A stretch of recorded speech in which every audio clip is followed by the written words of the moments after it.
గత బీఆర్ఎస్ ప్రభుత్వం Basara triple ఐటీని trouble ఐటీగా మార్చిందని మంత్రి సీతక్క మండిపడ్డారు. గడిచిన 10 సంవత్సరాల బాసర యూనివర్సిటీ గొప్పతనం తగ్గించడంతో పాటు బడ్జెట్ కూడా ఇవ్వలేదని ఆరోపించారు. నిర్మల్ జిల్లా బాసర ఆర్జీయూకేటీని సందర్శించిన మంత్రి సీతక్క విద్యార్థులతో గంటపాటు ముఖాముఖి నిర్వహించి వారి సమస్యలను అడిగి తెలుసుకున్నారు. యూనివర్సిటీలో వివిధ సమస్యలను మంత్రికి విద్యార్థులు వివరించగా వీలైనంత తొందరగా వాటిని పరిష్కరిస్తామని హామీ ఇచ్చారు. విద్యార్థులు చెప్పిన సమస్యలను తొందరలోనే ముఖ్యమంత్రి రేవంత్ రెడ్డి దృష్టికి తీసుకెళ్తారని వెల్లడించారు. ఆధ్వర్యంలో మరి రాజీవ్ యూనివర్సిటీగా ట్రిపుల్ ఐటీ యూనివర్సిటీగా తేవడం జరిగింది.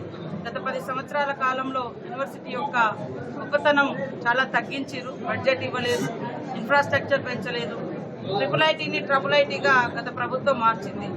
కానీ ఇప్పుడు మళ్ళా కొత్తగా వీసీ గోవర్ధన్ గారిని వేసి మరి ఇక్కడ ఉన్నటువంటి అధికారులు కూడా కలెక్టర్ గారు కానీ ఎస్పీ గారు కానీ ఇతర స్టాఫ్ అంతా కూడా పిల్లలతో ఒక సమైక్య దృక్పథంతో ఉంటూ వాళ్ళ సమస్యలన్నీ కూడా వీసీ గారు ఇక్కడే ఉంటూ పిల్లలతో పరిష్కరించే ప్రయత్నం చేస్తూ ఉన్నారు. ఇమీడియట్లీ ఇక్కడ వాళ్లకు అవసరాన్ని బట్టి ఒక 1 crore రూపీస్ కూడా మేము ఇప్పుడు కేటాయించడం జరిగింది.